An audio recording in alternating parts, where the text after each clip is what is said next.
meron po tayong sitwasyon ngayon. Yamaha XTZ po ito na 125cc. So yan po, mahirap po siyang i-start. Actually hirap na yung may-ari na i-start siya sa umaga. So i-try po natin siyang i-troubleshoot kung ano yung sira niya. Ayon po sa may-ari, magtatatlong taon na po itong motor niya na hindi na papalitan yung air filter. So pagka ganun, kapag madumi yung air filter niya, walang hangin na pumapasok doon sa carb. At ang pinaka unang maapektuhan doon is yung idle jet niya, kasi yun yung pinaka merong pinakamaliit na butas compare po doon sa main jet. So unang-una po babaklasin po natin yung side cover niya, yung kulay blue, para malupit natin yung kung saan yung air filter niya.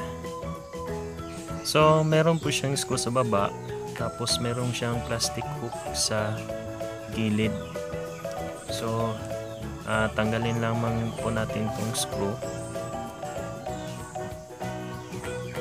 Pagkatapos po ay hihilahin natin palabas. So hihilahin lang po. So yan, tanggal na. So sa airbox niya, meron pa pong plastic cover na nakalagay sa gilid. So tanggalin lamang po iyon at malupit na natin yung air filter niya.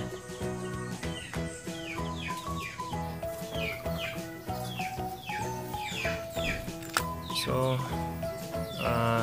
napakarumi po yung airbox niya sa loob. So ipo-focus ko lang.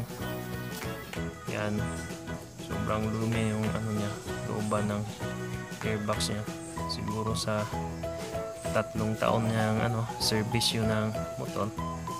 So naipon lahat ng dumi doon sa airbox niya. So pagka ganun, yung air filter niya natatakpan ng mga alikabok. Kaya po talaga ayaw talaga niyang mag-start. So tatanggalin po natin yung air filter, tapos papaandarin natin yung motor. So susubukan natin kung aandar ba yung XTZ 125.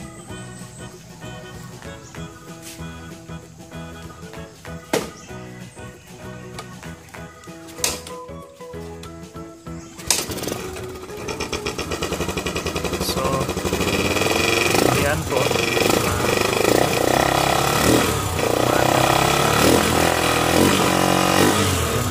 so yun talaga yung niya, problema niya, yung air filter.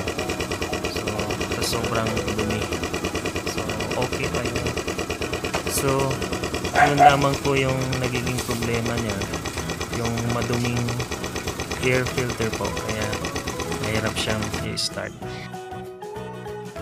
So ito yung air filter po na binaklas natin kanina. Yung air filter po niya is gawa po siya sa foam. So ayan, nakikita po ninyo, natatakpan na po talaga siya ng makapal na alikabok. So tatanggalin lang po natin yung mga niya, yung mga plastic niya. Tapos subukan natin siyang labhan.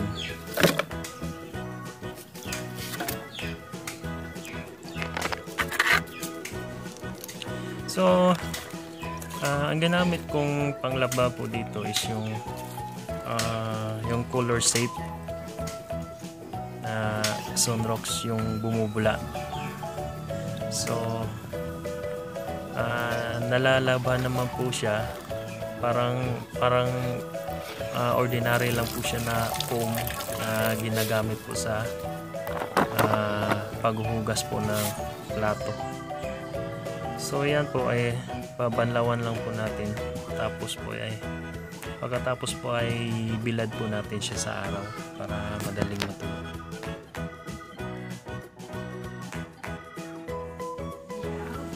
So ito na po yung bagong laba na air filter. So okay naman po siya.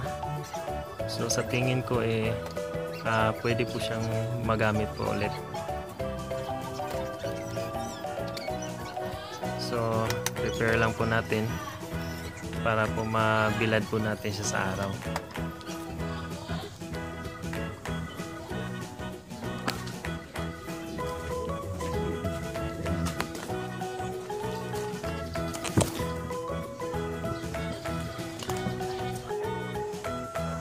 So susunod po nating lilinisin ay yung sa looban po ng airbox. So gamit lang po tayo ng basahan para po malinis po yung buong loob ng airbox.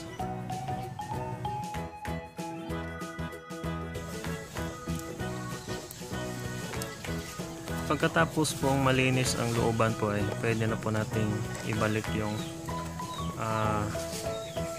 screen tsaka yung air filter na bagong laba.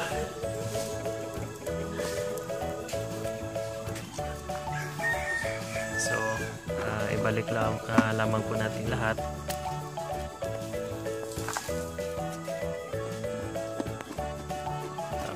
Hipitan lahat ng mga screw.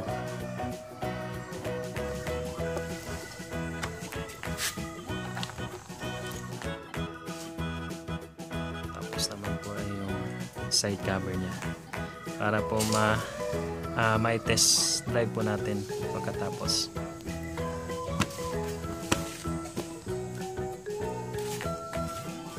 So susubukan po natin i-test drive yung XTC 125 po na Yamaha kung okay na po siya.